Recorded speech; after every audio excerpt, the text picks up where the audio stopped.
All right, this is Mark. I'm back from a break. This is the final chapter in the Prusa assembly for the Mark III printer. We're going to be doing the electronics part, and after this, supposedly, the printer is ready to start doing the power on and some software stuff, which I'll do tomorrow. But right now, let's get this done tonight, and we'll have the actual mechanical assembly of our printer finished. So let's get into this. So the first steps is it wants me to take this, one of the covers, they call the Rambo cover. I think this is like a back side or a front side, and then this is the other shell, and then the electronics, the printed circuit board, the brain of the printer runs inside of that. And that's the whole schlemiel right there. So let's get to the first step. So it says to locate these parts, 2 screws, so you can see those. There we go. 2 M3x10s, the 2 little hinge plastics, and then our back and front shell. The circuit board comes later, so I'm going to set it out of my way. It says there is a square nut that I pre-inserted. I can show you. You can actually see it. It's that silver in that hole there. There's a slot right there. I did that before I started the camera. That's all done. I don't have to struggle with that. So let's get our hinge mounted. So what they're telling me on here is on the inside, I have mounting holes for hinges, and there's 1, 2, 3, 4 holes here. So we have to find the right holes. And what they're telling me is that this bottom hole is one of my hinges, and then this it's not the top, second from the top is a mounting hole. I'm not sure at this point what these are for. Maybe they're for something else. We'll find out. So these 2 holes are the hinge. So in these little 3D printed pieces are actually hinges. So let's get those mounted. It says the smaller hinge is this. This is not as wide, and then the bigger hinge you can see a little bit taller. So the smaller hinge goes on the bottom, and the little pointy bit points up. And then it goes like that. I don't know if you can see that. So it goes there, and we'll mount it with just a screw. So make sure the screw goes in the hole. These are tight holes. Yeah, that's good. All right, and so again, our bottommost hole.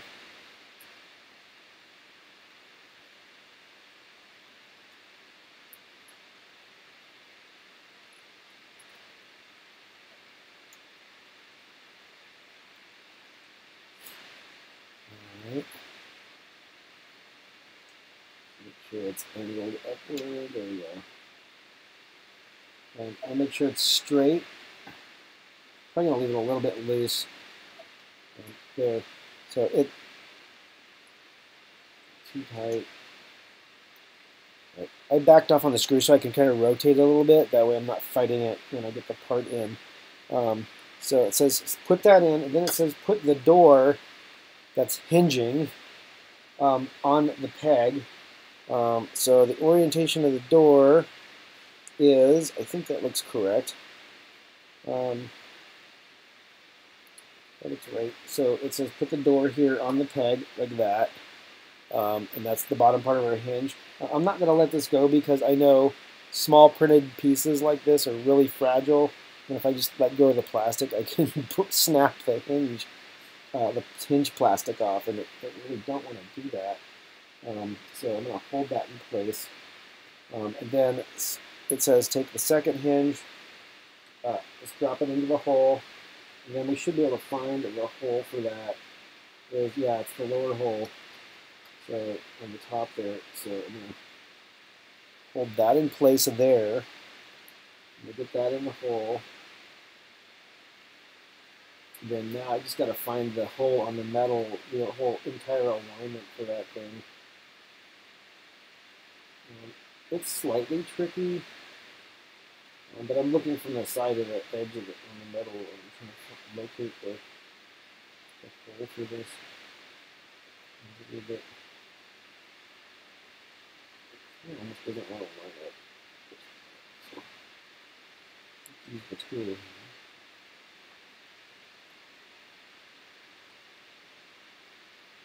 It's like right next to the tap hole, but it's not. Until I get it to catch, it's not wanting to go. And I've got like 3 pieces that want to kind of hold together. So it looks like it's high by like almost half a millimeter. So probably tolerance. So I'm going to loosen this guy a little bit. That way I get a little more play out of this. See, a little bit. I might be able to pre-put it on there and tilt it in, but I'm not 100% sure that I would be able to pull that off. Alright, there. Get caught in the hole. I'm going to turn it. Alright. It's threading. Good. It's on the hinges now. Really precarious. So as this is showing, this whole thing hinges. I'm guessing that's so you can get to the connectors on the electronics without taking the whole thing apart. So kind of a nice design.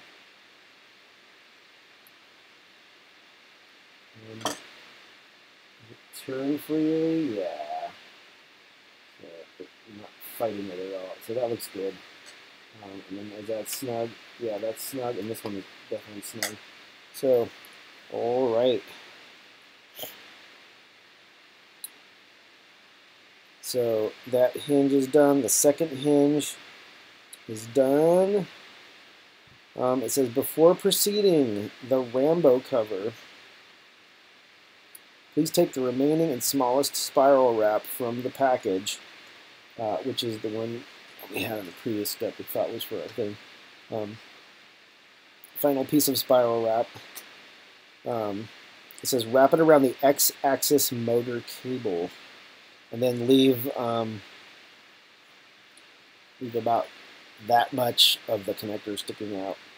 It says the spiral wrap is shorter than the motor cable, so I think this X-axis, all right. So we're going to wrap it around our X-axis motor here.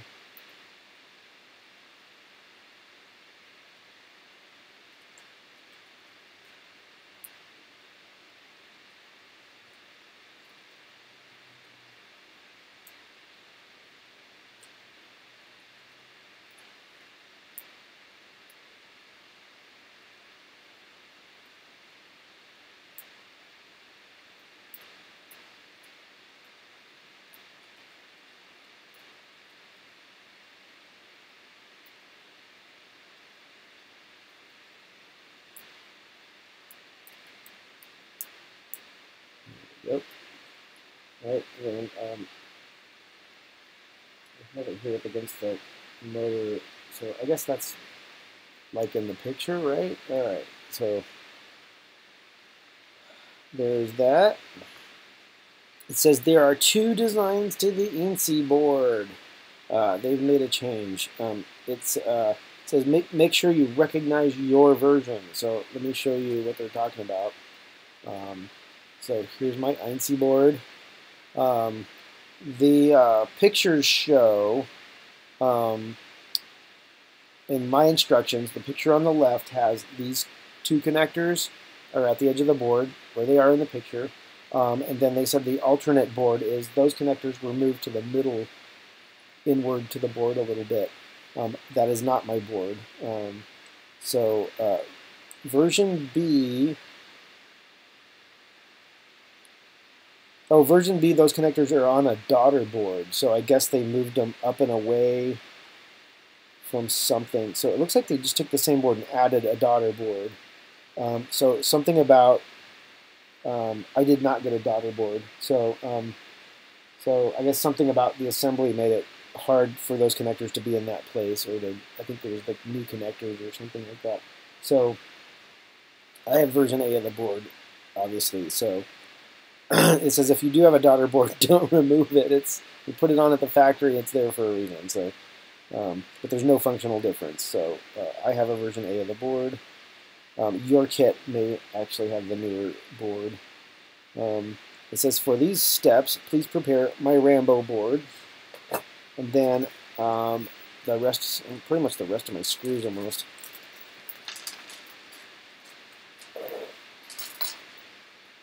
Move my camera down just a little bit. There we go. So for this final step, they want 6 screws.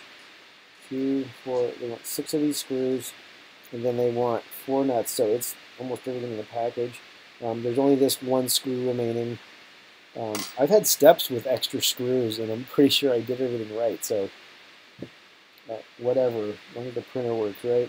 So it says to put the nuts into the housing. I didn't do that off camera. So this housing right here has 1, 2, 3, 4 nut holes. Let's get the nuts pressed in there. And the same old trick applies. If they don't go in the hole, then just draw them in by using a screw. So that one went in. I was able to tilt that one in.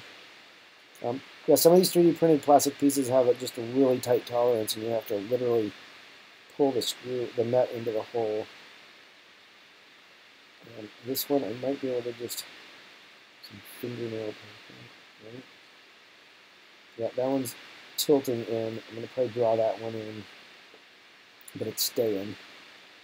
That one, same deal. That one doesn't want to go in all the way. And this one feels a little bit.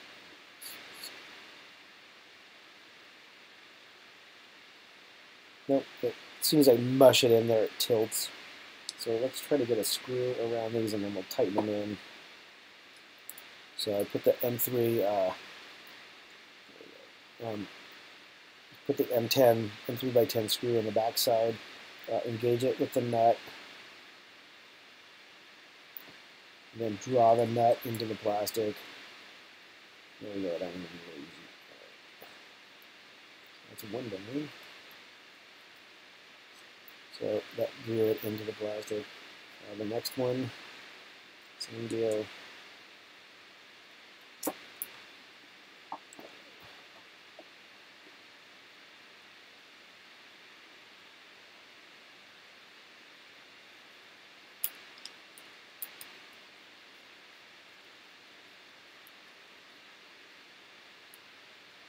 Right, that's number 2.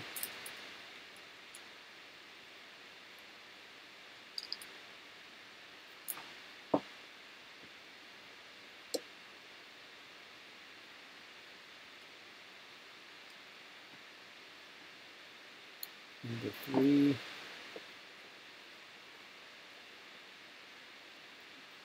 Galen's back. Welcome back, Galen. And he says that he was enjoying some tiramisu. I haven't had that in forever. I love tiramisu. I try to stay away from desserts anymore. It just makes me bigger. Trying to not be so big. Alright, those nuts all are in. I'm happy with that. Alright, it says do that, and now it says mount the board in this shelf.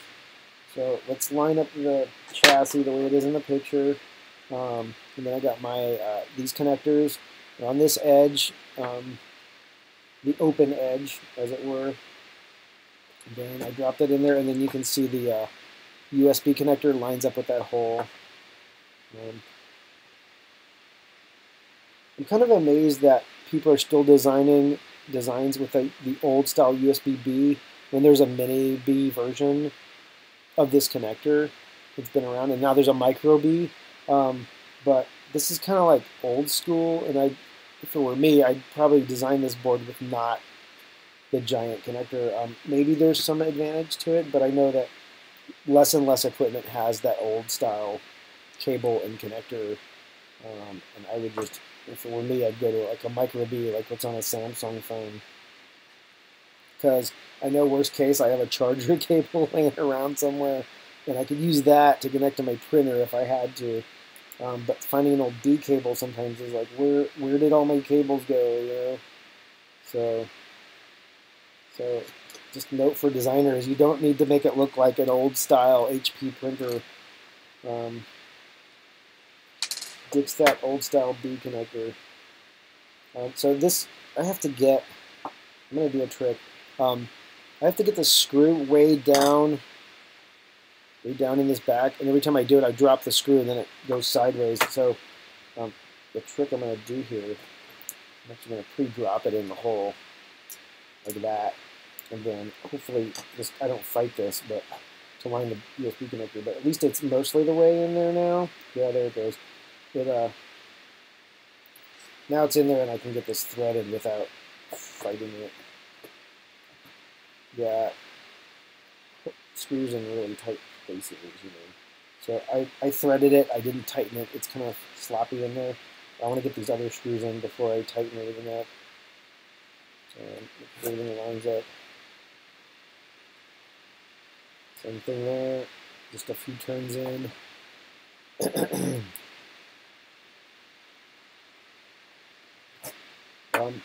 I design PC boards for a living, microcontroller stuff, so just like the ENC. And just my engineer's take on this board, it's really beautiful, really nice design. The guys at Prusa definitely are showing their experience with refinement of a PC board. Most bigger PC boards that I've ever done, you know, you start with a PC board design and you think it's going to be like, this is going to be the board and all that, and then you usually go through 3, 4, 5 revisions of even small, simple circuit boards when you do professional, like this level of shipping circuit boards. Usually, like, I don't know what rev this board is. Maybe does it have one on here? I'd be surprised if it says rev A. This isn't ENC. Well, it says 1.1a. So definitely they one step up from 1.0 and then rev A of that. But a lot of times to get to production on boards, like I'm in like 4 revs, because there's always some optimization you can make in a design, or parts you selected. Excuse me, sorry, my throat is dry from this cold that I'm doing now. But a lot of times you're halfway into a circuit, you know, you're 2 revs in, and then your chip manufacturer sends out like an engineering notice that says, "Oh yeah, by the way, this chip that you selected, you know, to operate at 18 volts, only operates at 17 volts. At 18, it might explode. Don't run it at 18." And then you have a chip where you selected it because it said, "Hey, this runs up to 18 volts or whatever." And I literally had that happen to me in the middle of like shipping product, and a chip vendor say, "Yeah, that 18 volt thing was bullshit." So I had to redesign a whole circuit board in like 2 weeks, which if you're going through 3 or 4 revs, you're going to make mistakes. It wasn't perfect, but we got it out. But it was like stuff like that. But when you have, the more components you have on a board, the more chances you have of some vendor coming back to you and saying, "Oh yeah, that we're out of this chip, or there's a shortage, or you can't get this, you need an alternate part," or whatever.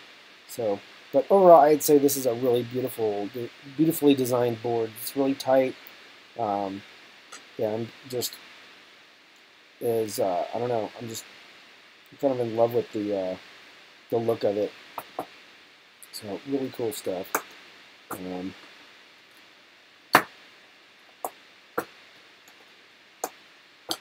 All right, so those are tight now. Let's see. We did that. It says tighten the screws carefully. You can damage the board. So I kind of snugged them. I just kept snugging them until I really couldn't turn the screwdriver anymore. But I didn't crank them or anything. Next step. I guess we're going to mount this chassis onto here now. So it says It says pre-mount the screws on the frame. Oh, that's nice. I think you were hanging this on there. That's interesting. So it says insert M3 screws in the holes and tighten them just slightly. So let's put these on. And these screws are in line with your hinge screws apparently, because there's another set of holes here. I'm not sure what for, but they don't go in there. I'm actually not sure what those holes are for. I don't know if you can just mount the thing higher if you want. So I went about 3 turns in on that one. Or some other version mounts there. But there doesn't seem to be anything that mounts on these holes. So I have these 2 screws. Oh, you can't see that. Sorry. Oh, here. I just put this screw in, and I just put this screw in all by itself. So now it says, before mounting the teensy on the frame, take the X-axis motor cable and plug it in. All right, so it says take this X-axis cable and put it in my EC board, and then we'll hang it on the frame. And so I think these are labeled. But anyways, the picture will show me. There's a lot of the connectors on the board are all the same because they're all for stepper motors. So it's easy to get your axes swapped out or sent some other sensor. So just be very careful about what you plug into where. In this case, it's implying that the X-axis is all the way on the end of the connector, so all the way to the edge of the board. You can't go any further. What is it? Galen says the stepper motors are surface mounted, and the back ground plane is a huge heatsink, which was a wise decision, and I agree with that, Galen. A lot of other 3D printer boards use the little stepper motor on a dip mounts, and you can get them all over the internet. I think Pololu makes a bunch of nice models, but you know, I think it was like Joseph Prusa was saying in one of his videos. He says of all the failures we have of motherboard stuff, he says the stepper motor drivers, the modern ones, are so good that they do not fail.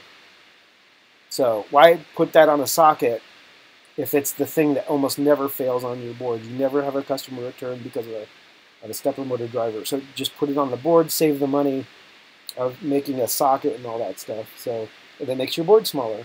So good, yeah, definitely a good wise decision. So I put that connector on there. It's the last slot down, just like in the picture. And it says now route this thing across your board, and I think through this, just sucking with camera position today. So there's a notch. See this little half round? I think that they want the cable to come through that. But mind your spiral wrap. So they're saying, so pop that into the notch there. Leave a little bit of spiral wrap into the inside. I don't think you really have a choice, but there. That's clipped in. That's how they say they want it. So that's how it's going to go. It says push the spiral wrap into the slot. Leave some slack. Don't stretch the cable. And it says see the slots on the printed part, which will be used for the M3 screws. It says slide the Rambo cover base on the prepared M3 screws and align it with the edge of the Z-axis frame. So, oh God, what's the orientation here? Okay. Like that. Okay. So these little things that we're going to add motor or the heater bed things and stuff, they go on the bottom apparently. And then there's on this side there's a slot in the 3D printed plastic here, and there's a slot in the 3D printed plastic here, and that's going to go on those M3s that we just put on the frame, like right over here. Let me adjust the camera again. So those line up. I don't know if you can see the light. Yeah, there we go. So there's your keys. We're going to slide onto the frame with those. So, and then this has to go through the notch. Yep. So, there. So apparently that's mounted. Why is it off? How is this off? Right. Okay, that was off. Okay, so that one snapped. Oh, they snapped on. That's kind of nice. They're nice and snug. And then, yeah, when the door shuts, there's the clamshell for that. So you can get to the electronics without having to unmount the whole thing. And then my little spiral wraps coming out on this side. So let's see, do they tell me to tighten this? Yeah, it says using the Allen key, tighten both screws. I guess you can get to them. I can't see them because I have the camera on this side. There we go. So they're implying that I can tighten the screws from here. Let's find out. Let's see it.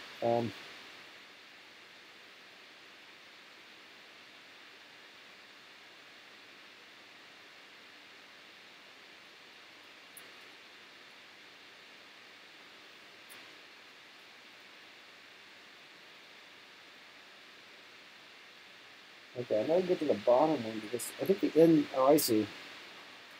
Oh my. Okay, the middle picture actually shows it. Let me flip the printer around. Yeah. There we go. So, in all these grill slots, there's one odd slot at the top, and that lets you get an Allen wrench in there to tighten the screw that holds this against the frame, and we're going to do that. So we go through the slot. See if we can engage the screw here.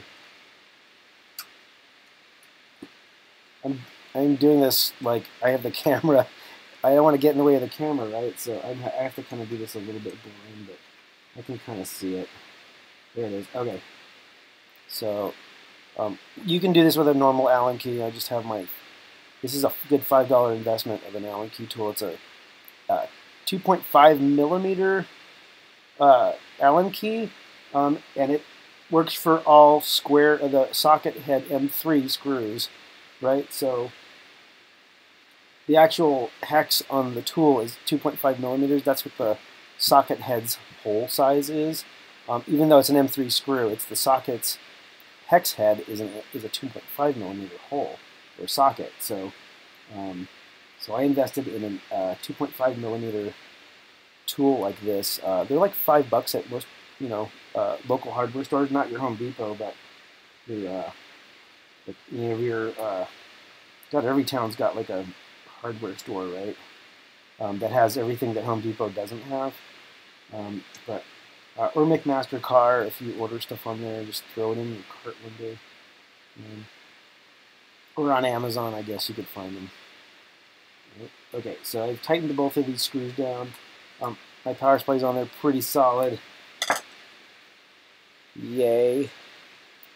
So that's good. It says the next steps, we're going to manage all the cables on the printer.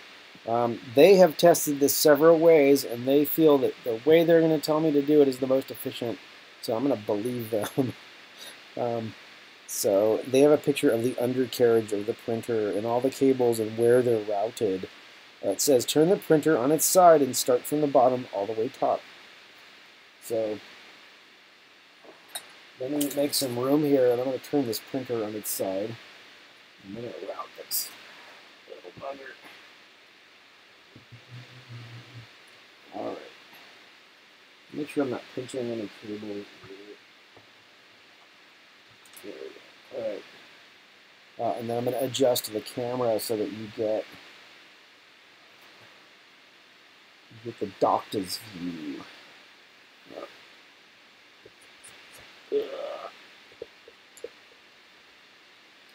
Excuse my camera angle. I'm going to refocus the camera too since I'm screwing with the... is that a wide enough field of view? No. I'm going to adjust the camera one more time.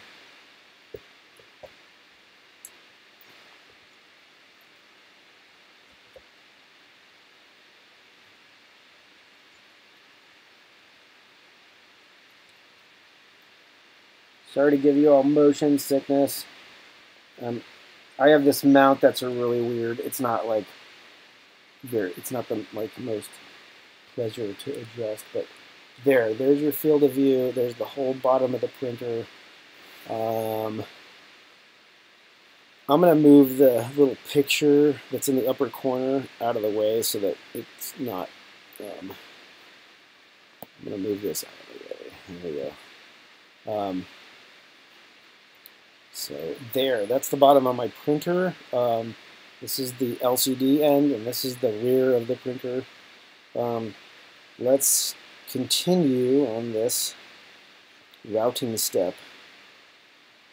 It says start with the Z-axis motor. Slide the zip tie through the circular holes on the frame to create a loop. What? Alright, so they want me to...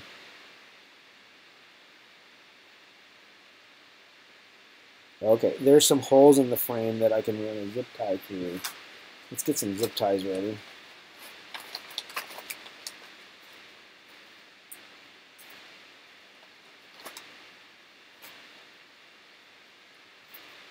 Well, Galen says Harbor Freight has a nice Allen wrench you can get. So Harbor Freight's another good place for some tools. Let's see here. The Z-axis motor, I believe it's, yeah. Z-axis is down here. On the frame, there's a notch in the frame right here, and then there's in the frame 2 holes drilled, obviously for a zip tie. So it says loop a zip tie through there. So we are going to, from this side, so come in, and then it says go around your cable, loop it around your cable, and then go back through the other hole on the frame like that. So our cable goes through this loop. And it says that our cable is, well, I guess that's the first step. So does it tell me to zip it right away? It says like zip tie through the circular hole, blah, blah, blah. Push the cable gently in the zip tie and tighten it so it is snug. Do not over tighten it. You can cut the wires. That's something I run into at work is people put zip ties on things and they crank them down, and then when stuff starts to get like intermittent, the first thing I do is I look at the wires and I find zip ties have literally cut into the wires. And so most zip ties are to keep the wire from moving or vibrating, not to hold it down at 8,000 miles per hour of, it's not an airplane. So don't over tighten zip ties. Just, keep things snug. If you need to keep it snugger, add another zip tie. It's to keep wires from moving and stuff. I found one zip tie once. It was so tight it cut through the wire, and it was like inches from causing it like 5 volts in ground at like 50 amps on a big power supply to short and catch the whole thing on fire. And this is something that people had to wear on stage. So all right, so it's snug. It's good enough. There. It says to run this wire here, and I guess we're going to run it up that way. So I think most of the rest of this chapter is routing the cables, I guess. So continue upwards and using another zip tie, create the next loop on your next set of cables. And the cables we're running is everything coming out, I guess the power supply wires. So I got to get these threaded down through the chassis here. So I'm pulling these through. I'm pulling this one through.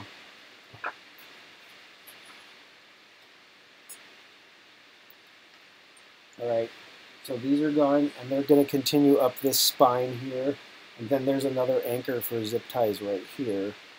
Am I correct? There's 2 holes. Oh, there's 2 holes right here. Is this zip tie going to... Okay, so yeah, it says to thread these here. Let's do that. There's a couple of holes in the frame right where they want the zip ties, so it says to loop it through like this.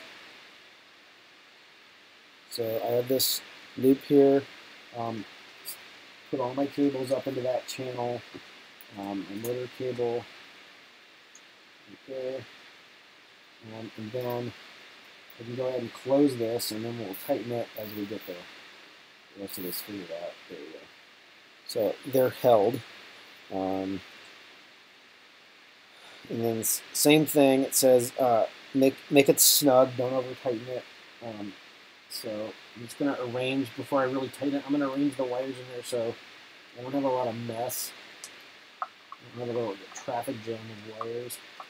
So my Z cable goes on the bottom, and the other cables kind of came in their own way. And the thing is, I want enough slack in the power supply wires, is I can already see that the bearing has a chance of maybe hitting this. Yeah, if it gets too close, this bearing could ram the wire, and we don't want that to happen. So we want the wire to have enough serpentine flex away from the movement, and then once we snug it down, it'll kind of stay. But I've put a little curve in that wire. But now that I have that, let me adjust this twisted white and black wire. There, that's good. Now it's snug but not tight. But now I've routed that wire away from the bearing as it passes there, and I won't have a chance of snagging it. So that looks good. Speed that up a little bit.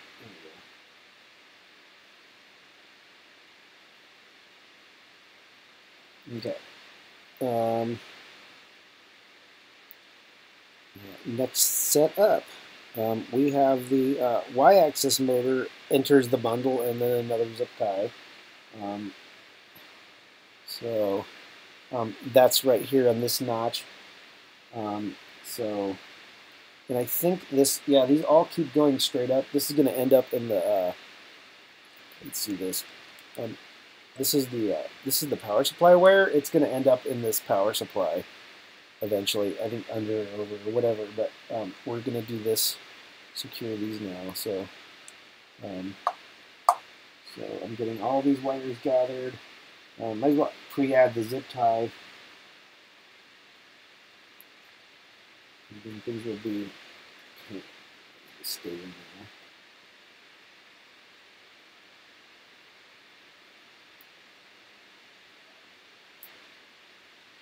Right. Make sure they're all inside the zip tie.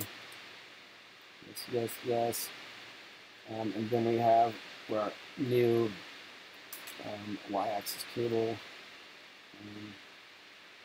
Make sure we're not tugging, having the wires be tight either. They should be kind of nice, but like not being strangled or pulled tight. I've seen house wiring where they pulled the wire. It's like taut like a piano string. Joys of renovation, and you just like cringe because you're like, really, you guys wanted to save like a whole $1 of copper stretching a wire instead of having it go where it could be better. But that's what house builders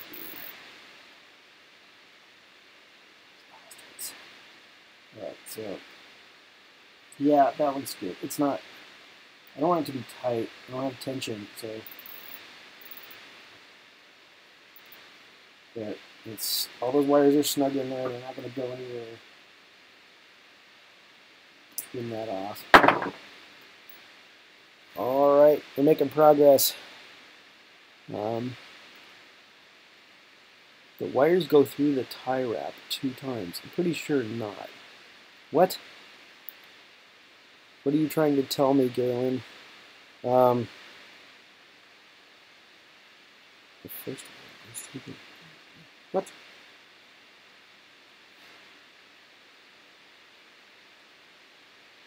Pretty sure not. Oh, I see what you mean. Yeah. Oh, that's weird. Yeah. Should I fix it? Yeah, I'll fix it. All right. I still have enough. Like, I didn't over tighten these, so I can trim this and then retie it. Yeah, just pull a little bit of slack out of that. Galen's right. Galen pointed out that this bottom one, that they wanted to go through the wrap 2 times just so it guides this wire underneath the frame and off the table so it doesn't scrape the table as you move your printer around. So I looked really close at the picture and noticed they had done that, so I'm going to do that. I still have time to fix it without causing a lot of pain and suffering. So let's reloop this. Thank you, Galen. You're the best.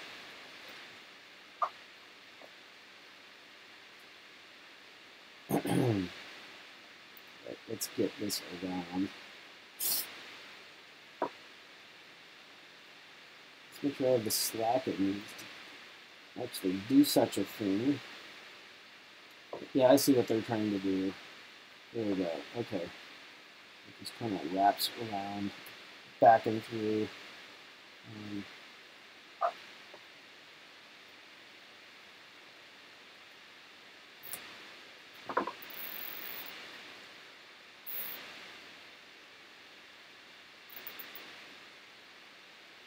And again, it doesn't need to be tight. It just keeps keeping stuff out of the way. And then that one, I can take a little bit of the slack out of this one. Yeah, this one. There we go. So off the table, it's, you know, these feet keep it off the table, but yeah, you don't want your cables to droop so much that they snag something on the table or just get rubbed to where the insulation opens up. Let's see. All right, back to the step we were on here.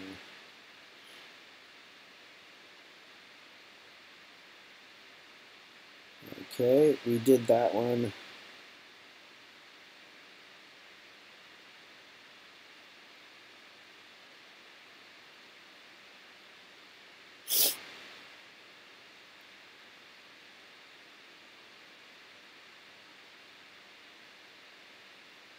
Yeah, pretty much looks like the picture.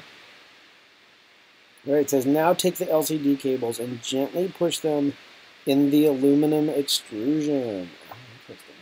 Oh, interesting. Right, so here's our LCD cables. They're ribbon cables. And it says it wants us to tuck them into the aluminum extrusion through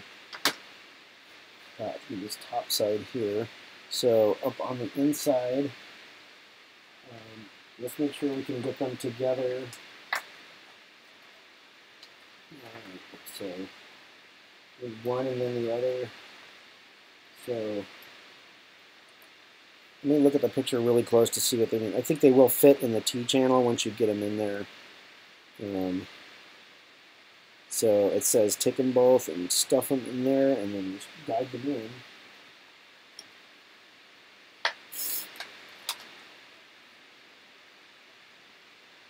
And I think if we can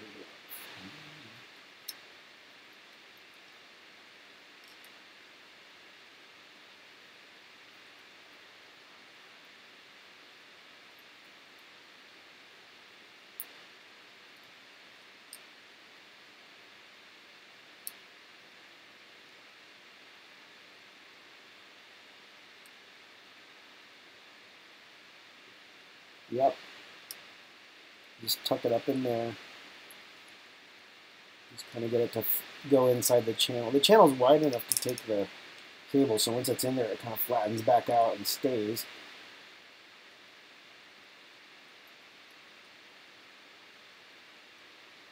That's kind of nice. I'm going to just get a little bit of the slack out of this. There we go. Right. I don't like the orientation of this second one. Pull that back out.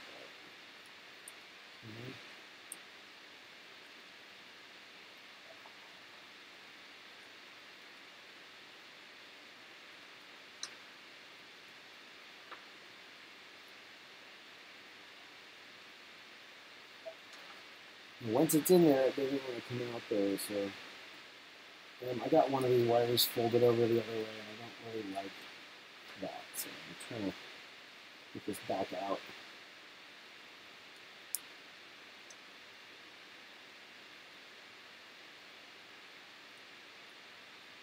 There it goes.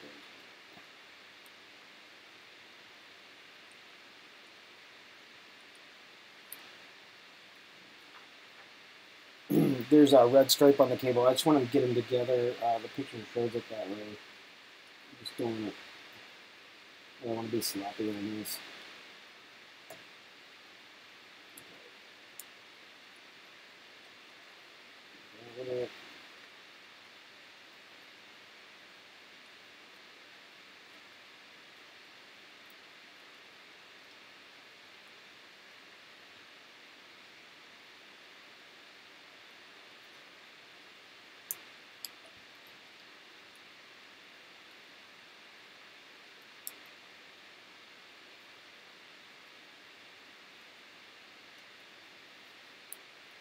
Almost there. All right. Probably far enough, right? At least clean it later. But essentially, I've run that in this groove up here. And it's coming down right here. And let's see, the next picture shows that it comes up and over the metal.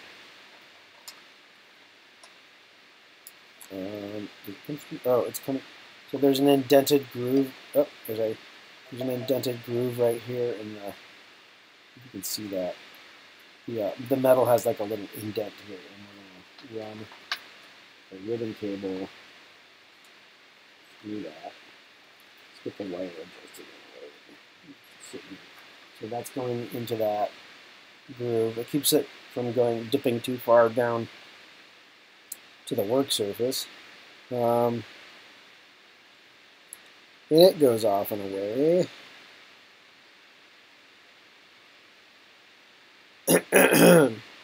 So our cable bundle is going to continue on in that other direction. And then it wants us to tuck the ribbon cables underneath it. So this ribbon cable goes behind this for now. And then this goes up. These cables go up here. So all of these cables continue up, presumably into this electronics box. And then this ribbon cable went into our notch here, and it's kind of going here. And I think it's also going to turn up in a second, but the picture is just showing it. Let's get this here, like right there. But this cable is going to capture the ribbon in that section. And I think there's another hole for a zip tie.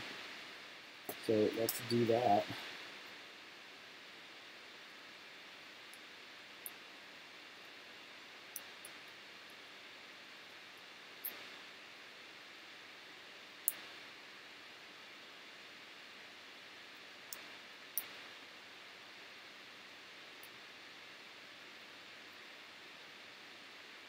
Right.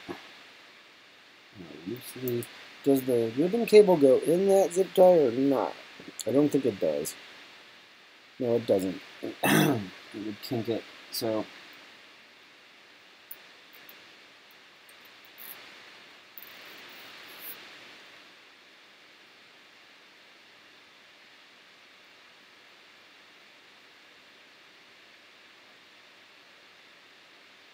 and Galen says he actually printed. That's cool. Galen printed some clips to hold the cables in the channels. Thing number 2639102. Go on Thingiverse and check that out. That's pretty cool. Maybe that's another thing I'm going to print here. But that's a great idea. Is yeah, some other way than having zip ties. If you ever need to do maintenance, you gotta clip all the zip ties out and put them all back in. So it'd be nice to have something that snaps in, or 3D printer and make life easier, right? All right, so here's that. It's snug enough for me. Trim that. All right, so the next couple of inches here.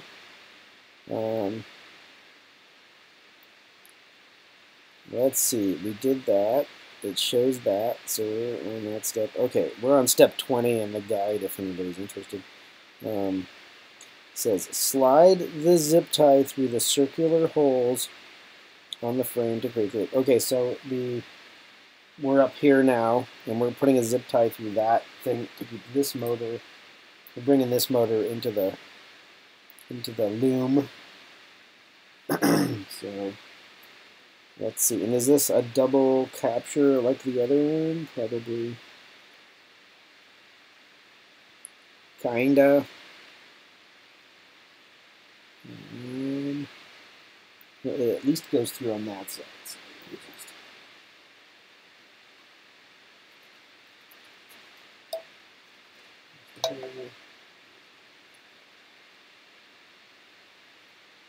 capture that.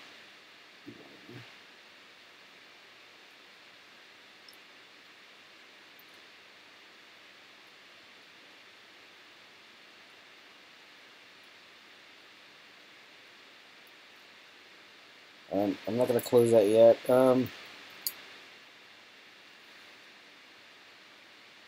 Yeah, I can't see where in the picture where they want that to go. It definitely wants the ribbon cable to go through there, so let's get that up and through. So we got our ribbon cable, we're guiding it up and through. The red's on the inside, that's fine. And then that goes through this zip tie that we just added. It goes through there, and I have my zip tie upper and lower. It's going through that according to the picture. And then it says all your wires as well are going through here now. So, so one by one, if we want to keep these from really tangling too much, we'll stack these into the connector in kind of the order that they are in this bundle. I don't really want to start twisting wires around.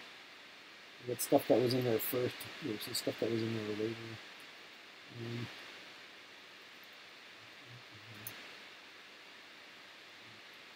Just one by one, I'm going to gently place these in here. Keep this order of wires going on there.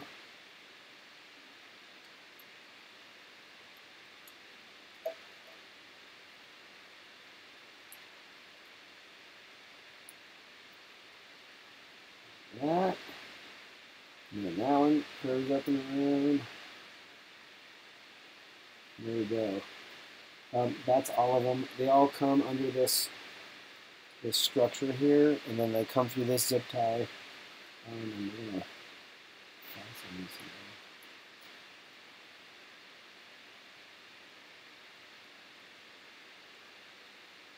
It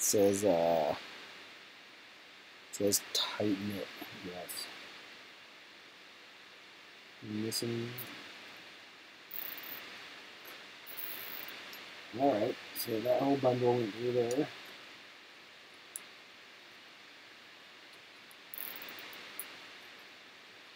Then they're snug but not tight.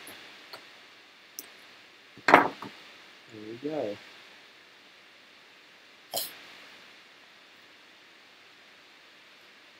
Galen likes the routing. I do too. All right, so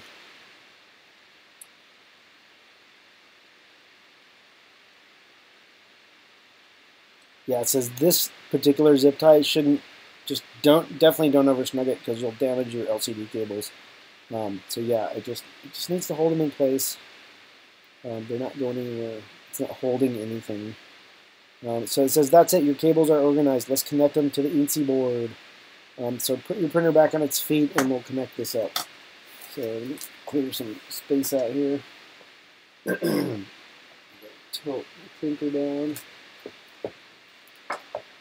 Yeah, this is looking much nicer by the minute.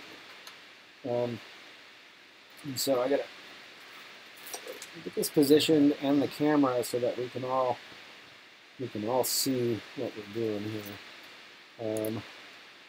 So I think I need. This is going to be awkward for me to work, but I'll make it work. So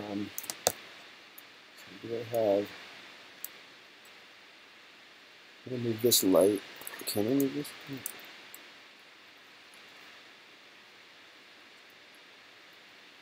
I need a director and a lighting guy. Let's see if this will work. It's helping. Yeah, I guess you can see most of that. All right. And then this light. I have a new appreciation for lighting directors. Lighting people, like moving lights to get the color or the shadows and stuff right is a pain in the butt. It's definitely an art form. Okay. So first things first.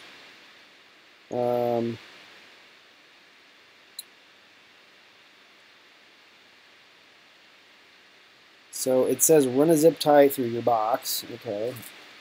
We're running low. Zip ties out of the bag here.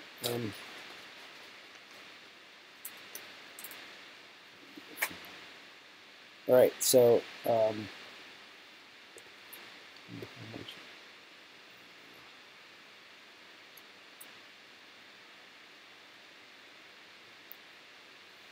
that looks really dark on my screen, but your screen might be. No, it sucks.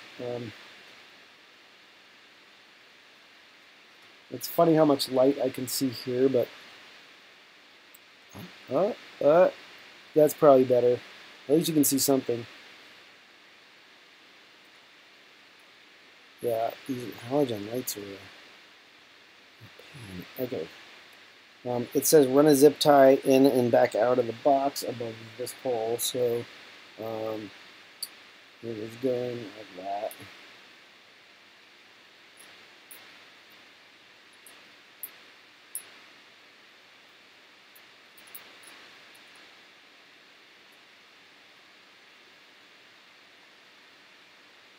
All right, it says run a zip tie there.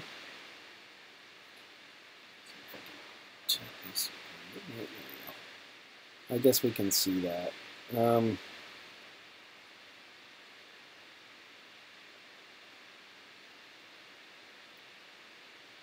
Okay. It says through this zip tie, we're going to run our heater bed cable. So this is my heater bed cable. This comes up and then down and then into the hole. So according to this, I'm running this cable like this.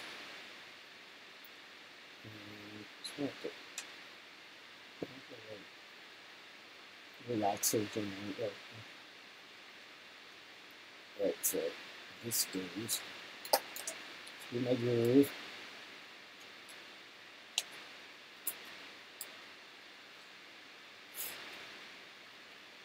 There, it wants me to put the heater cable like that, according to the picture. Do we tighten it yet? Yes, we do. All right.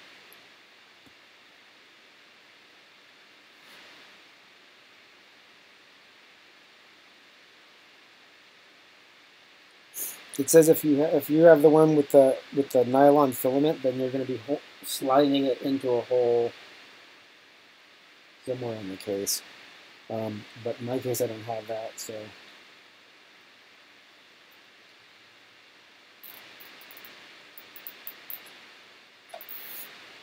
All right. Have enough sleeve on the inside of the box. And they're saying tighten the zip tie. All right.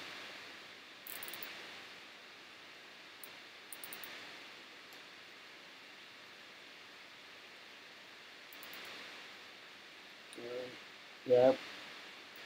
kind of judging this. I want it snug enough so that the wrap doesn't move or slide out over time. So I'm not over tightening it, but I'm definitely not leaving it loose either.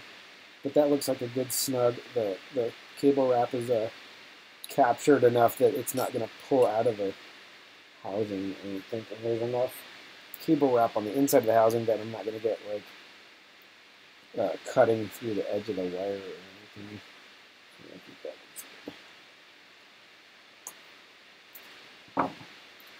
That is that.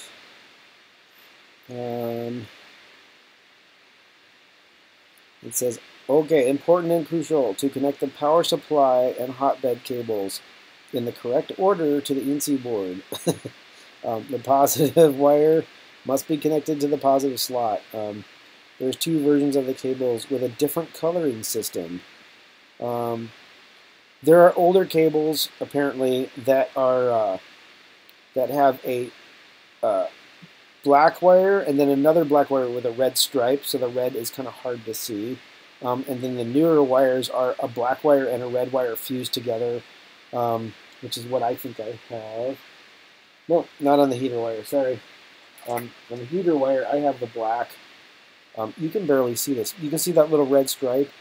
It's a black wire with a red stripe, and you just have to be careful, pay attention, because at first glance it might look like a black wire, but it's actually a red wire. And then there's a black wire with no stripe. In this case, and then my power supply wires that we just routed, there's a red wire and a black wire distinctly.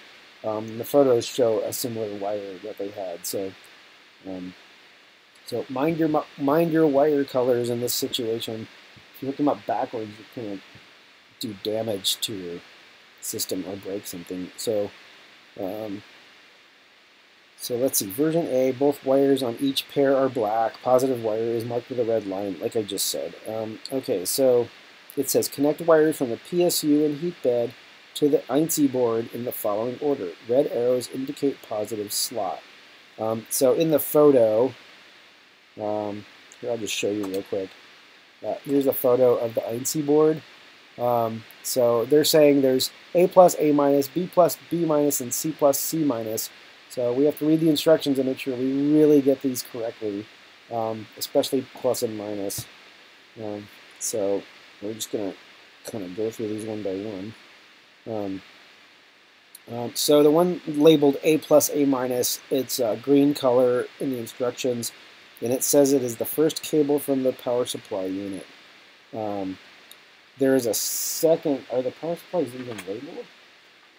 I think the power supply, it's a single voltage power supply, so it's, I don't think there is a first and second from the power supply, I'm guessing. Maybe I'm wrong, but because the power supply cables are not labeled, they're just both the same color. So I think it's just those 2 ones, and then C is your hotbed. So the C set is always your hotbed. So let's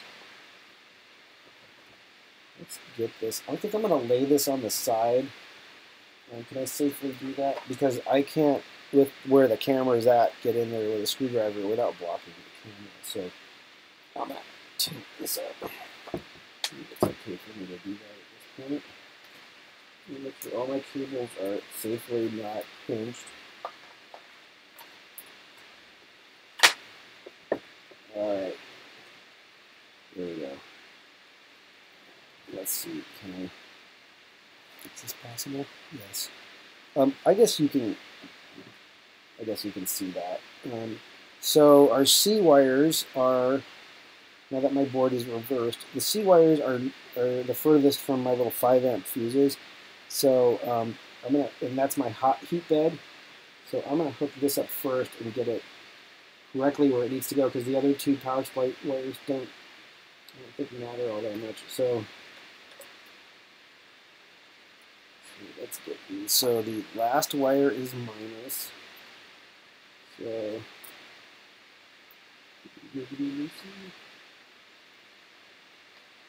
alright, we need a screwdriver.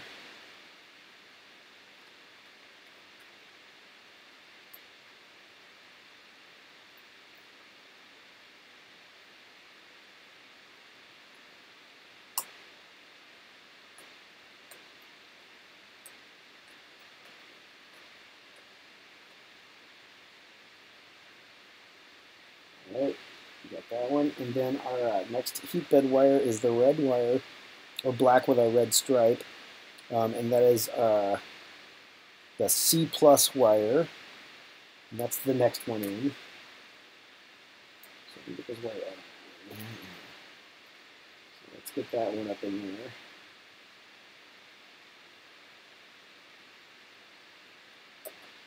I'm going to loosen that little connector. There we go.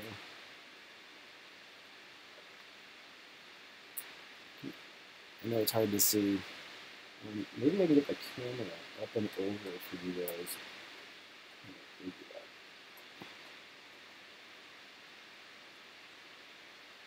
I'm going to adjust the camera again. Sorry for the jiggliness. There we go.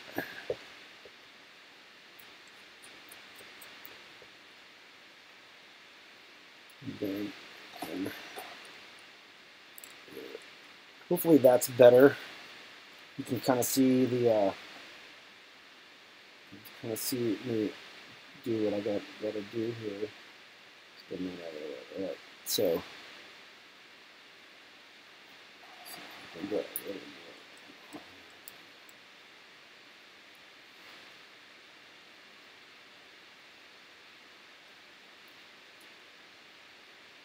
oh, there we go. All right, there's a little more light for y'all. Yeah, like Galen says, the PSU cables don't matter as long as one set goes to A and one set goes to B, and your red's on plus and your black's on minus.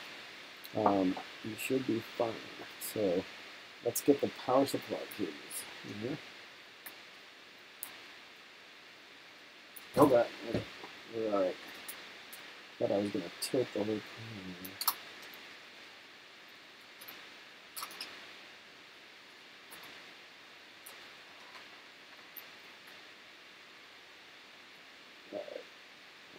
These are,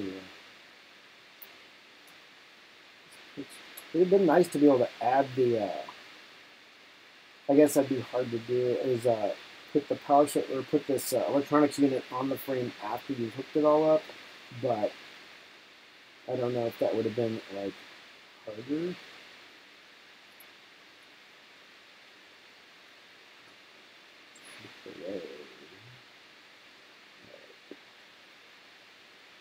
So the next one is, I'm going to double check, it's minus and then plus, all right, and this. I'm working upside down, so note.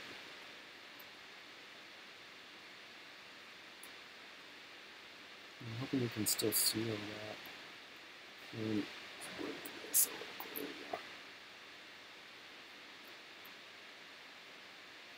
one of the downsides of live streaming is you have to set the camera up to show everybody what you're doing, and sometimes that means that you can't see what you're doing.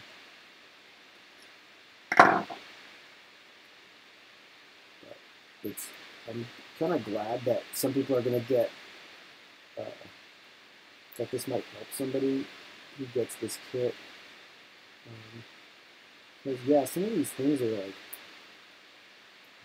ultimately with good instructions, right? Anybody can do anything, but sometimes it's like, what do they mean by what? Watching a YouTube video is sometimes the way to do it.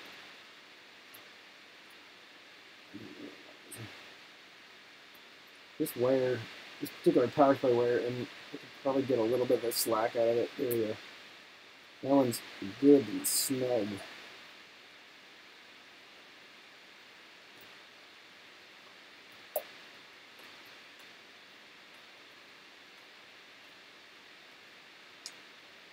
I think it'd be easier for me to use the pliers on these because this is a tight squeeze. Or not. Yeah, these cables are heavy enough that at where they are now, they're like hard to bend or move and manipulate. So I should have tucked them both in at the same time before we tightened them here. Let's get the plier on from the side here.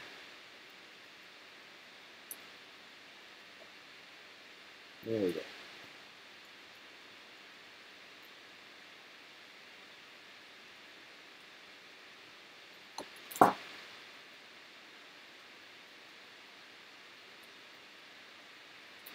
I bent the terminal because I got half of it in, and then I twisted it. So it's soft metal.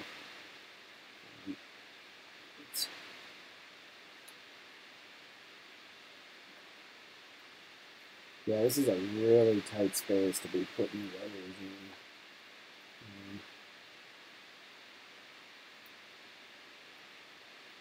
I think it would have been nice if they connectorized these. I know it's hard to find high amperage connectors that aren't expensive, but in the power supply case, it might have been a nice thing to have, be able to connectorize stuff. And I do that at work. I have a lot of hardwired stuff at work, and it's stuff that's on a stage. It needs to be repaired a lot, and so sometimes when I repair the same thing like 8 times, and I have to clip 8 zip ties and then pull raw wires out.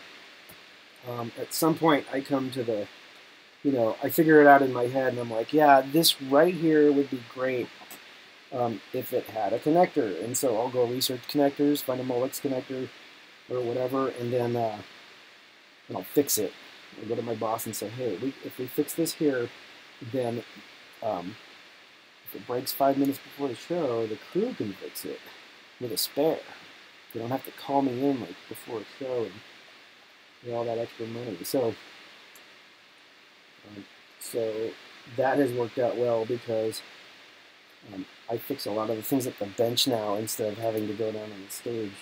Because most of the stuff that I've redesigned actually goes are things that plug in like light bulbs, and I'm talking about stuff with microcontrollers and everything. And a crew member can plug it out, put the spare in, get it running, so they don't have to stop the show or anything. And then the next day it's just on my bench, and I come into work, I fix it. It's easier to test at my bench than on the stage as well. So it'll work smarter, not harder. And you think that would work me out of a job, but it hasn't. They're like, hey, what else can you help us with here? Because people are just happier because stuff's replaceable. So that's kind of my career, is just re-engineer things. Like all the stuff that we use at the show, I didn't design, but I see ways that they could be optimized without drastically changing the design. It's just optimization and making it easier to service. And so this is one of those things where I'd be like, if this was a connector, it would probably go together better, and then if I need to repair it, it would be quicker repair as well. But yeah, I'm kind of struggling with this part. But the thing is, doing those changes sometimes takes so much effort, and I can see, Prusa, they have to get a product out, and the thing is, yeah, it takes 10 minutes to do this, so what? Somebody who's done this 8 times does it faster, because I've only done this the first time, so it doesn't need a connector. You don't have to connectorize everything, because then you end up with a printer that costs $1,600, right? Because everything's got a connector, everything's got some fancy whiz-bang or whatever. And then nobody buys your printer because your competitor made the printer for $750. So you have to balance that as well. I'm not really complaining about this. It's a slight short. The thing is, I expect this electronics is probably going to run for the life of the printer. I probably will never take this out of here. So pay the price of putting it in once.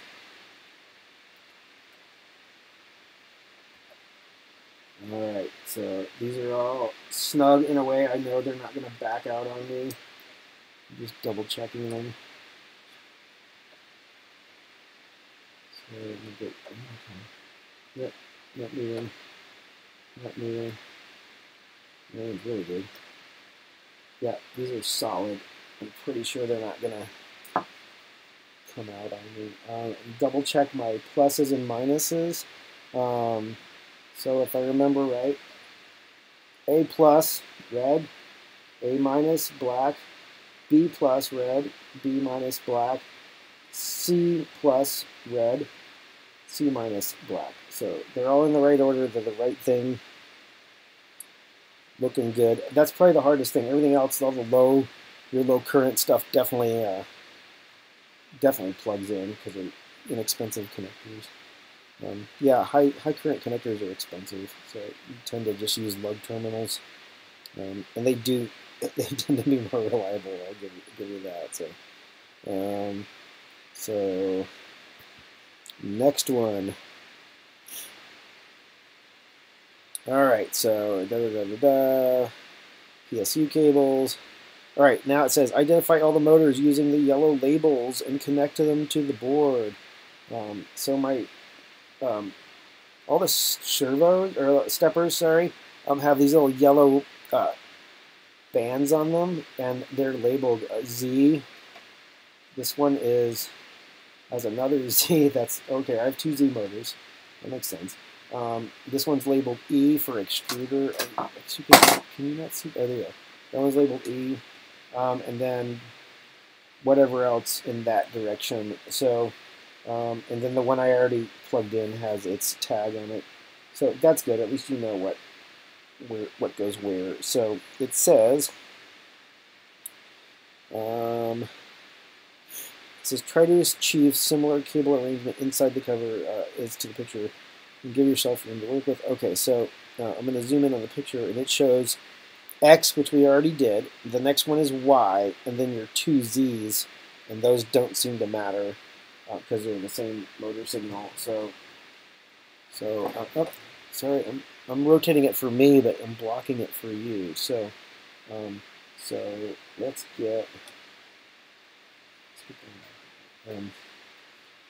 So my next cables is the Y cable. Let me find these. There it is, the Y cable. There it is. Alright, the Y cable comes up and over all this stuff. This ended up being longer. I don't know if I can, I guess I don't want to. So this one's just going to have slack to it. Whatever. It's like 3 inches longer. No, okay. So I'm going to flip the labels on these around so I can read them. Once they're plugged in, they're kind of flipped on one side of the cable. And do I have this? Yeah. So we're going to be toward the latch. There we go. So the Y is out. So I'm going to plug into the Y cable. Right, that's down. And then I got my 2 Z's. Feed those up through here.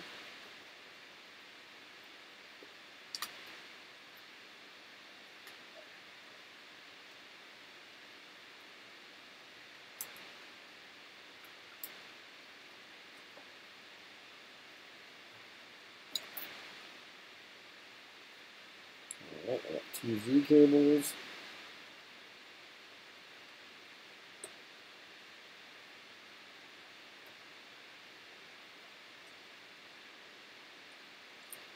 That's the other direction. I'm going to flip the little label around.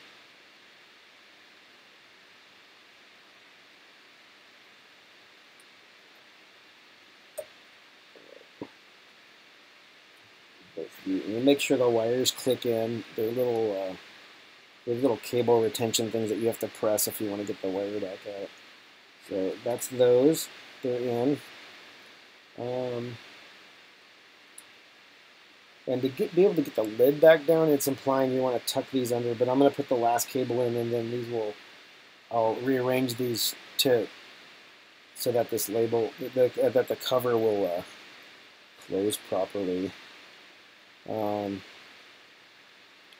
So next, it says, find the twisted pair of black and white PP cable, which is this, from the power supply, and connect it to the board. So it's my only twisted white cable. So that connects. These are all pictures. That connects next to the heat bed cable. So way over in this corner, that white and black twisted cable wants to go there. Let me see if I can rearrange anything to get it to lay correctly. No, that's good.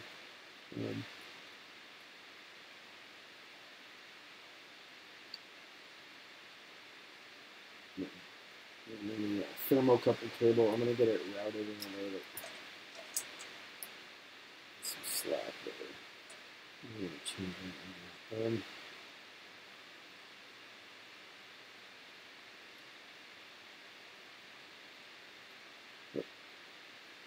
I have the direction right. No. There we go. That clicked right in.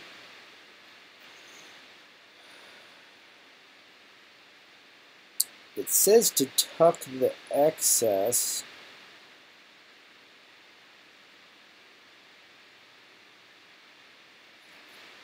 No, it says take the excess of the white cable, which I don't really have, but it says if you have excess, then run it up underneath here to keep it out of the way from other cables.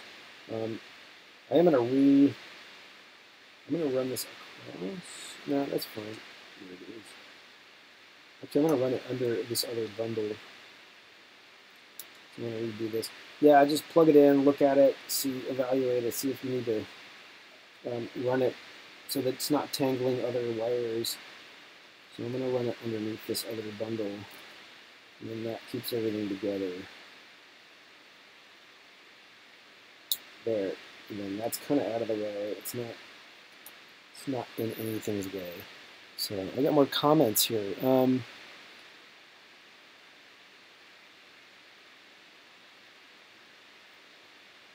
Says I might look up the wiring before I do that last routing zip tie.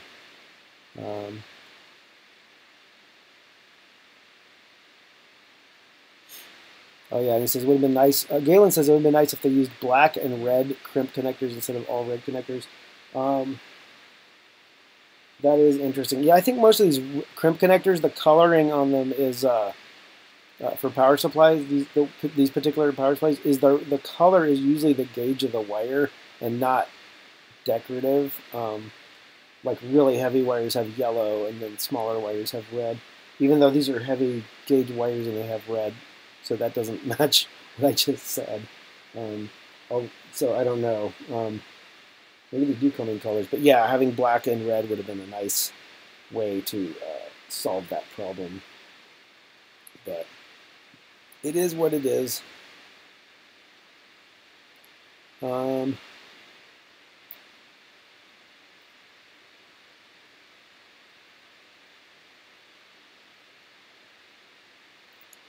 Galen said that the INC board has a thermistor near the power connector so that it gets high ambient temps if as an indicator if you have loose power wires. That sounds like a feature, right? Yeah, so what he's saying is if your power wires are loose, the connectors will get hot, and then the sensor will register in your software that the ambient temperature on your board is hot, and tell you, hey, go check your connectors because the board shouldn't be this hot. It's probably your connectors heating up because they're not making a good connection. So that's actually a pretty cool thing to have in a board. Let's see. We did the black and white. And the next one is the thermistor, green label from the heat bed, and connect that. So my little tiny heat bed wire with the green label, that's going to go in to, let me see what the picture says. Yeah, a lot of these connectors are very similar. So that goes behind the blue fuse on the third connector closer to the brown fuses. So yeah, looks like there. So that's in that one according to the picture. I'm doing everything upside down, so I have to kind of like double check myself. HT, yes, I did it. Okay, so yeah, these the board's so tight they weren't able to actually put very good labels on the circuit board of what connector you're attaching to. So you kind of need a map if you're going to plug things into this board. All right, so it says find the slot for the nylon filament. Do we have that? Oh, for this next one, yeah. It says you'll need it in the next step.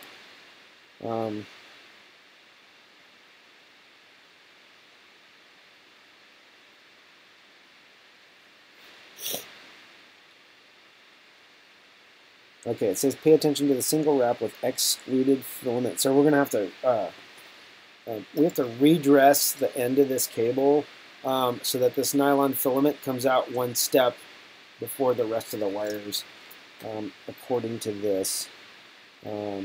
Actually, a bunch of steps close to the end of the wire. So let me see. Let's see what they're saying here. Okay, so this. Okay, where's this coming? Okay, so there's a hole here. I'll rotate this a little bit. The top hole, the top of the printer, this hole goes, this bundle actually comes in to this hole. So we'll have to figure out it. But it goes in through there. I need to make sure the nylon stiffener cable that they gave us plugs into this hole. So I have to redress the end of the cable to accommodate that. So they're saying take 4 wraps off and have the nylon hang out. So let's do that. So that's 3. So that's 4. And then we're going to wrap one back on the cable, not the nylon. So that's the picture. The picture in the manual shows 3 not used nylons, 1 nylon around the cable, and then the actual nylon sticking out from the edge of the cable like that. And that's going to go into this thing that clamps the cable in. So let's figure this out. So it says jam that in there, get your cables in, and then jam that in there. Alright, so boy, this is fun, isn't it? Alright, so I ran that cable through there. I don't know what keeps it there. I guess the clamp, once it's clamped in, it'll stay in place.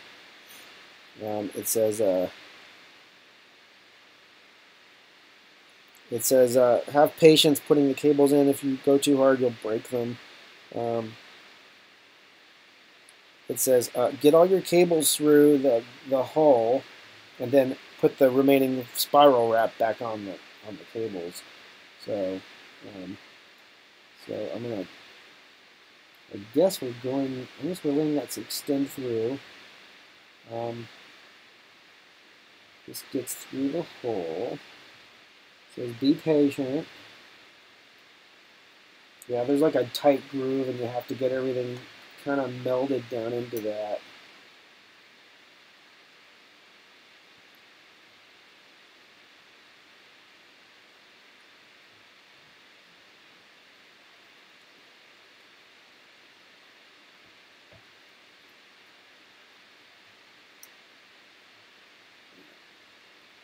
It says be gentle. You don't want to break the wires.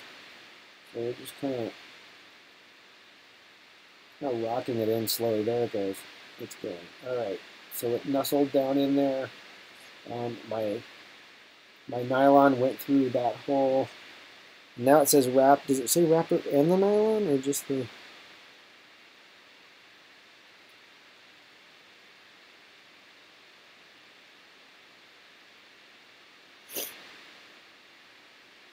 It says if you need to make more than 2 turns, so I'm just going to make sure, yeah, this is plenty of, cable's plenty long.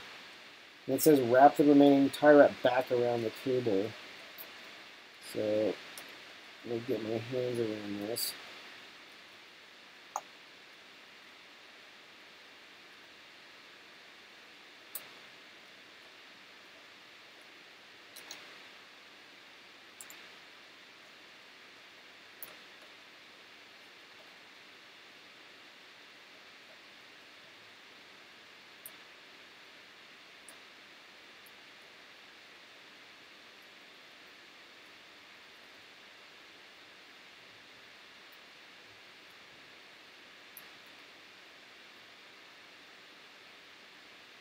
Alright, it says, I guess if it says it's more than 2 wraps, then trim it. So I guess we'll do that.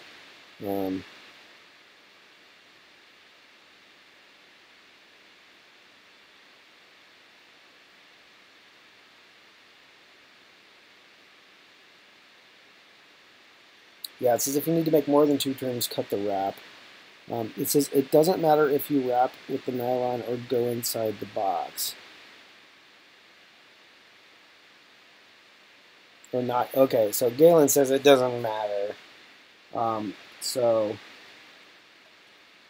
Personally, I'd like the cable to have come out a little more. It just depends on the length. I've got so much slack on these cables that I'm tempted to see if my farthest cable. I'm tempted to pull this out a little bit more. Totally. Yeah, you know what? I'm gonna cheat this one. I want a little bit more of this cable. I don't think more is a bad thing. So I think I'm going to pull it out by a good ½ an inch. I'm going to redo this.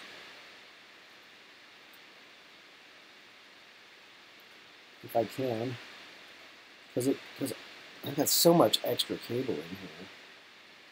I'm pretty sure something's not the same as what they did.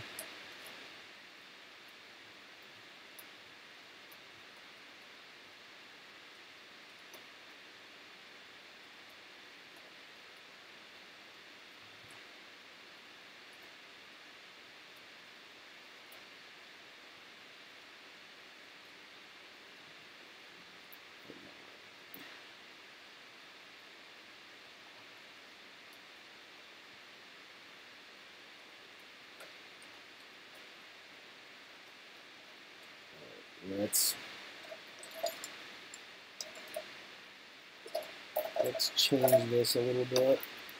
So we're gonna go one more wrap on that. Okay.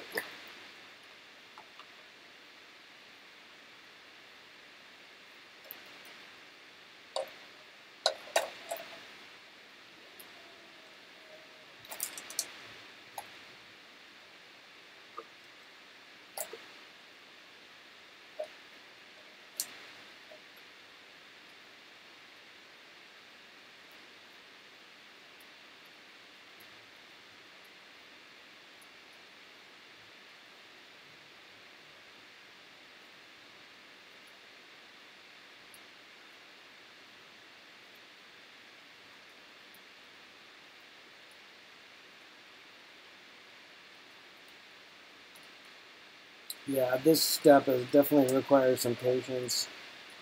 But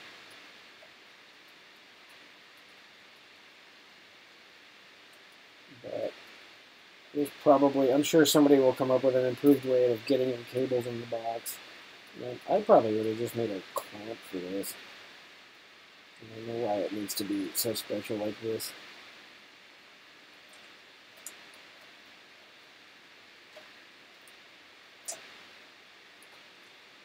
Alright, so kind of did.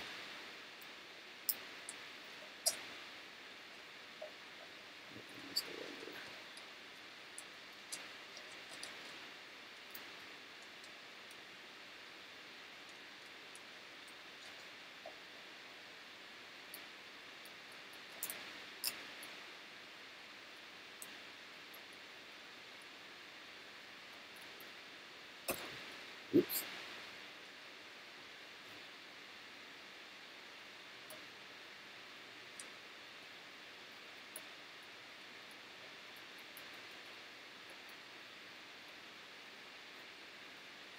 Yeah, it doesn't want to go. Yeah, that would be in a pain.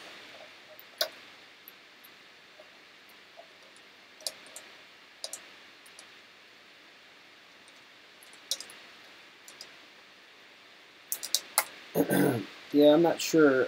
I don't offhand get why they designed it this way.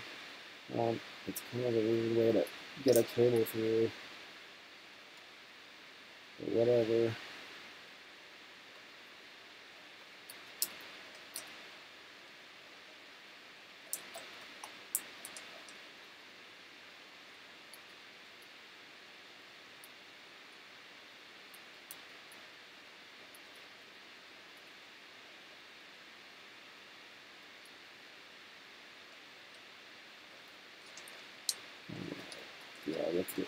maybe.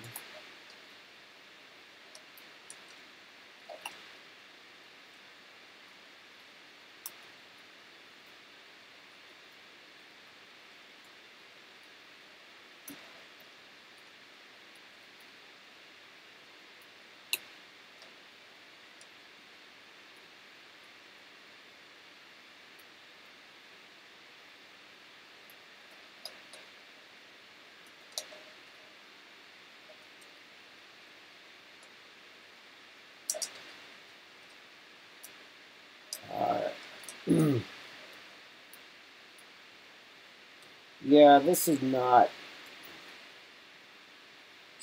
totally not optimal.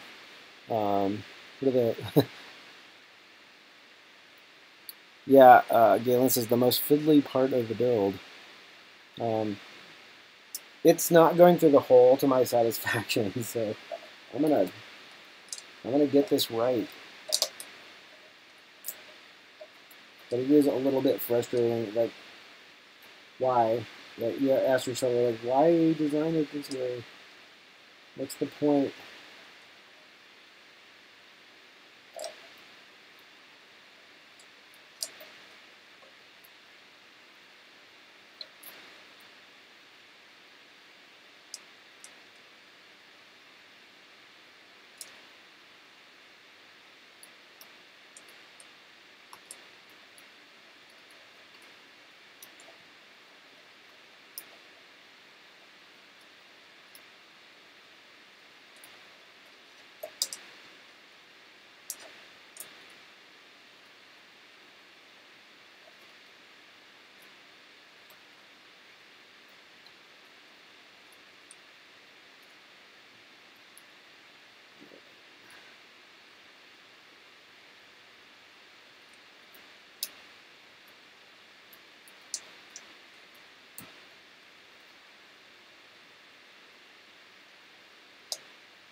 Yeah, this is I think this could be better.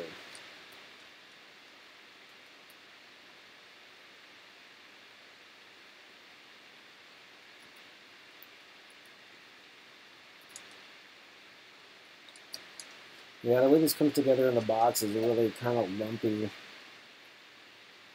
And then just push the box and figure it out.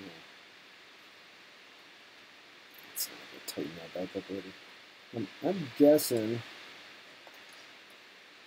yeah, that door isn't going to shut the way this is right now. So I'm a little frustrated by this. I might do what Galen says, is just cut it. Just cut off the extra plastic right at once the cables get in the box, they're fine. So I cut off this extra plastic because it's kind of in the way.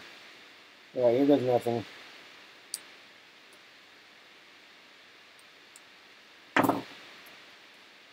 Yeah, it's gone forever. So the next thing is to really get it to sit in the groove properly, which it's not doing. I'm going to look back through this picture because I think I'm missing something here.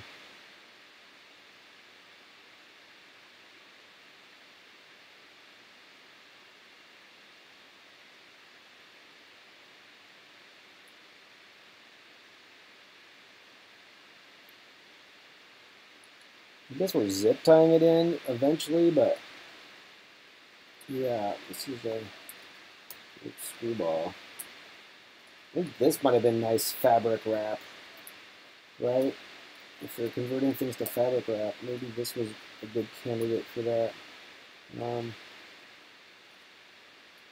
But the way this thing lies is it doesn't want to go sit in the hole, so I know the door's not going to shut on this bundle. So I find that a little bit odd that it's not.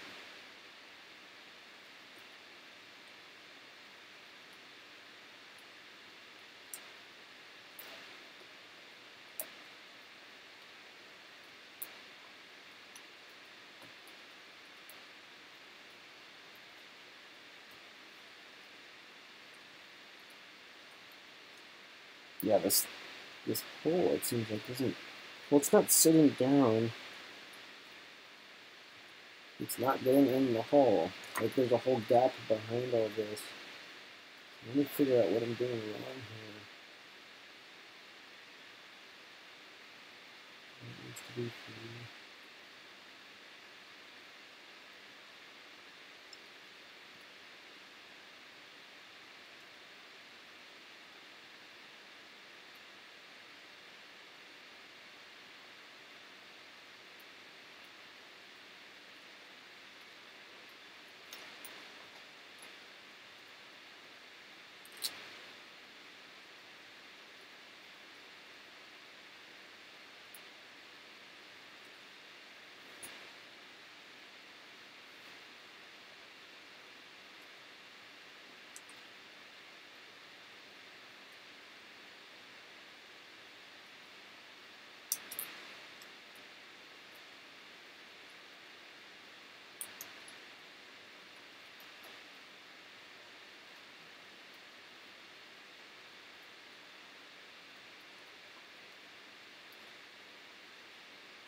There it goes. All right. I'm going to say I'm happy with this. So I got all my wires through. The zip tie will go around it. I got all this there. Yeah, I finally got that to sit down in there. I think it's good. So now it says throw a zip tie around it. Let's move on, right?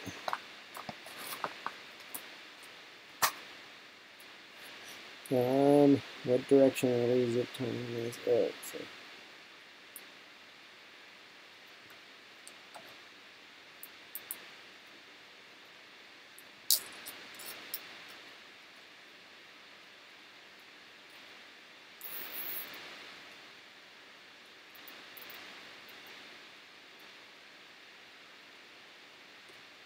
All right.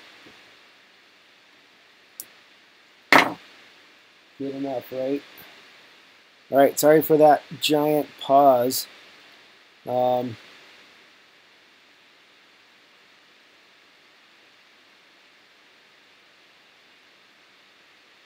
Galen says maybe do one wrap without the nylon, feed the loose wires into the hole, and then slide. I think I actually tried that at one point, but I think there was a. I went back through a couple of steps and I realized that I think I had not done the nylon, then wrapped it, and then had another thing. And I think once I kind of reviewed the instructions, I was able to get it on that last try. I think I just had something out of order, and it was the bundle would not get in that slot.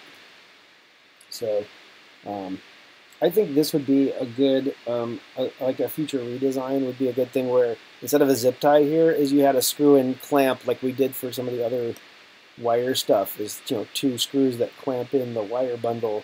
So you just slap it in a little U-hole, put some, have two screws clamp in your bundle and be done with it, and not have this really weird system. So kind of like what we did on the heat bed connector. So, but yeah, that was a little bit, I say call it traumatic.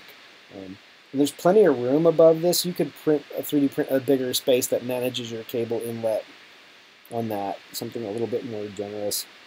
Oh well, so it is what it is. So I got that step done. It says connect the remaining wires to your printer. So let's see. So it says extruder heater. So I'm going to do these one by one. Looking at the picture, there's a manual has this wiring diagram. So that's what I'm reading from. I'm on step 30. If you have the PDFs. So let's see here. says extruder heater, red cable pair number 1. Alright, so these all gotta get hooked up, I guess. Let's tease through these.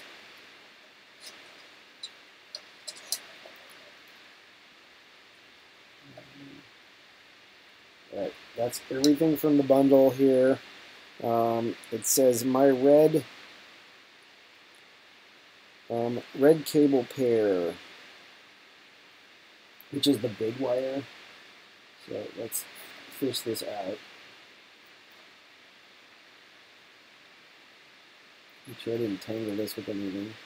Alright, so this is the big heater cable, and it has its very own. We were talking about high current connectors. It has its own high current connector.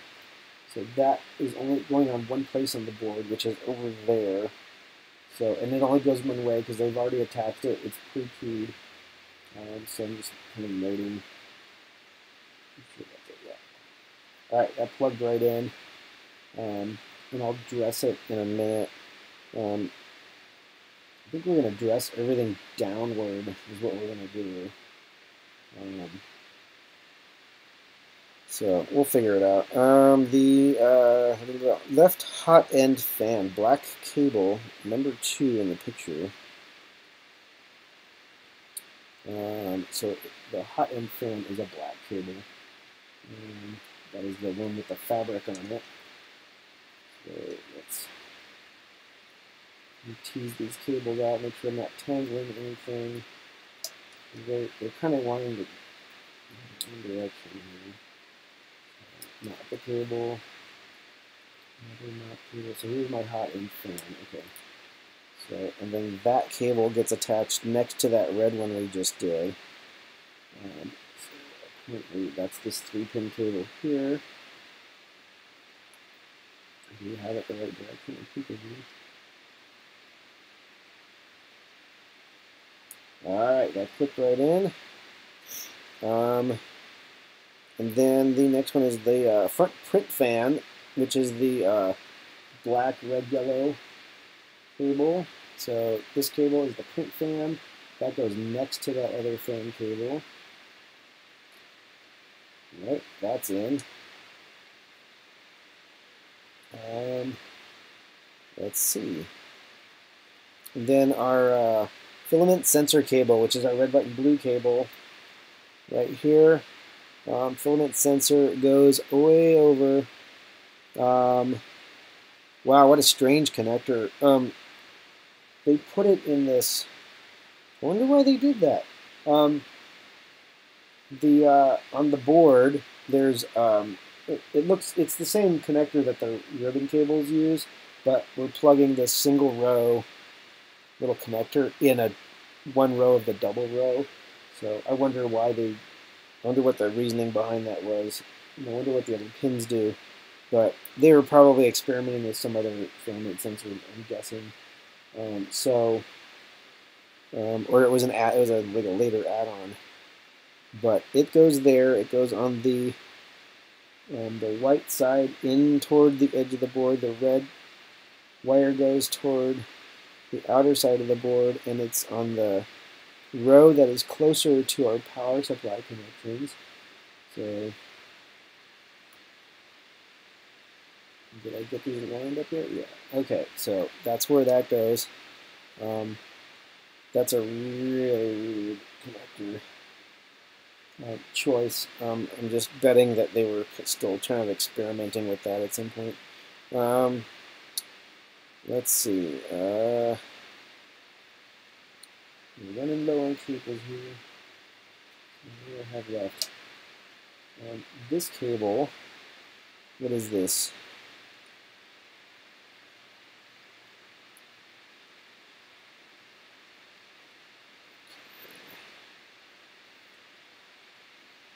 Okay, so I have my extruder stepper, which is with all my other stepper motor connections. So let's get that in there and get it out of the way. It's an easy one to do. So it's labeled E. Let me flip the label around so that I can always see it when I'm in here. There we go.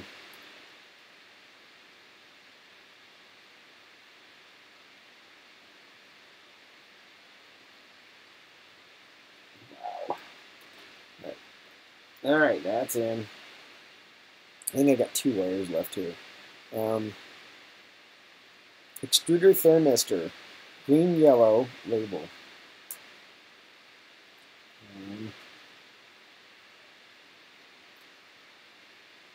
Yeah, this has a little green-yellow band on it, so that's my thermistor for my extruder.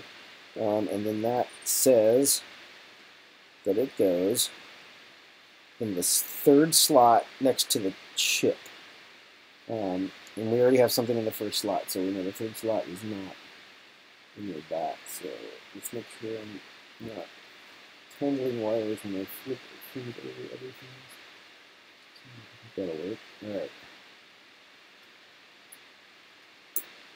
Alright. Let's see. Then my Pinda probe. The Pinda probe goes over on the edge of the board, on this edge of the board. And the Pinda probe, let's see, where do we go? Okay, my Pinda probe is this gray wire. And it's shorter than this, so I'll run it under. And the Pinda probe is right here next to my ribbon cable connectors. There. Almost done. Alright, my LED cable with 1 stripe.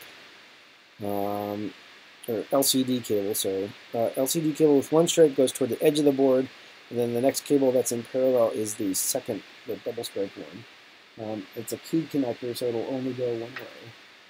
So let's run this up through here.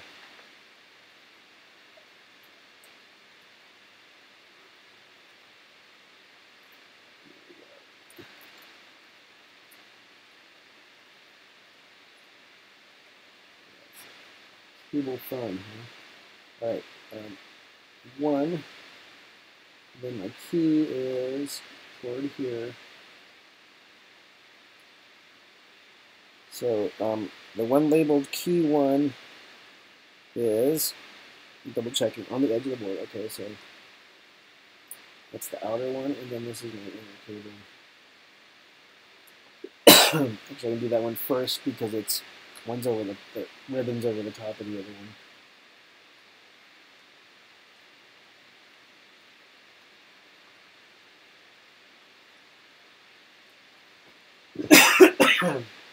Sorry for my cough. Alright. Those are the 2 ribbon cables.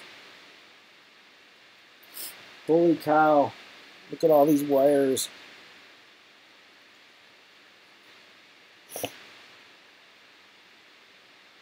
It says, try to achieve a similar cable arrangement in the cover. No. No, I'm not doing that. Galen thinks that the 5-pin connector was half the price of the 10-pin connector.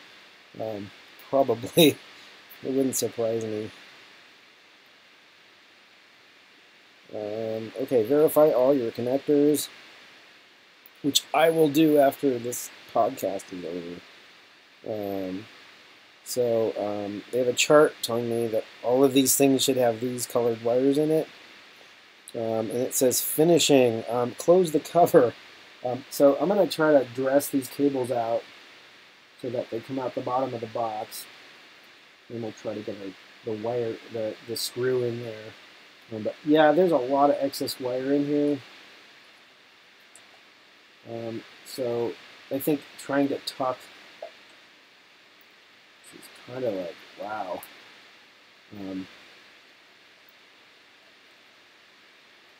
There's just a lot of excess wire in here. I don't think anything's really that easy to route at this point. I don't see any easy way to like neaten this. So I guess I can start from the front to back, but I think there's just going to be a lot of wire hanging out of the bottom of the box.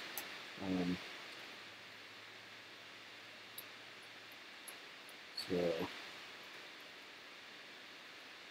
I mean, I have a crimper for the for a lot of these connectors. So if I'm really bored on a weekend, I may trim some of these wires down and recrimp them with new connectors and get them to be, you know, about the size that I want them. So, but yeah, there's just a lot of excess wire in here. Not much I can do about it. I don't really want to fold too much wire and break wire, but I think it's going to be good enough. Can I get the lid shut is the question, right? Sure. That's all clamped in. As long as nothing snags the print bed, which I don't think it will. But you can see out of the back end of this, there's like an ugly mess, but it's the bottom of your printer. Maybe print a box that has a shroud for it, because it's like, if you're going to have wires, just hide them, right? So I was able to get the lid shut. I'm going to tilt my printer back up. Put my back to my mount.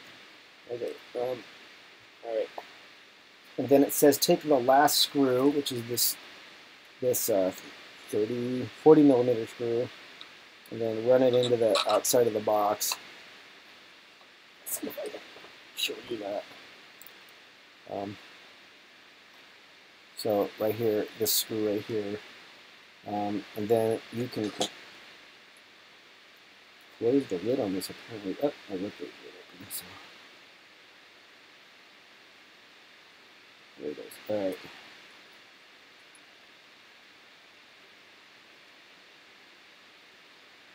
So I'm sure people are going to come up with some fancier ways to like manage this. So there it is. I do like that the box hinges. It's kind of a nice thing. But there it is. That's essentially a complete Prusa printer through the whole entire assembly instructions. And so the next step will be to turn it on and do whatever the pre-check instructions are, like calibration. Excuse me. So you know, whatever they say. So. Galen says, "Thanks for sharing this ordeal." Thank you for watching this ordeal live. I appreciate that I have some live people on the chat while I'm doing this, so it was really cool. Thank you for tuning in to pretty much all of my build videos on this. So I think tomorrow, when I get some energy, I'm gonna go and I'm gonna turn this on. I'll get the software installed, and we'll try to print something maybe. We'll see what happens. So, but that is the assembly of a Prusa and Mark III printer. And so, thank you for tuning in. We'll see you guys soon on another video.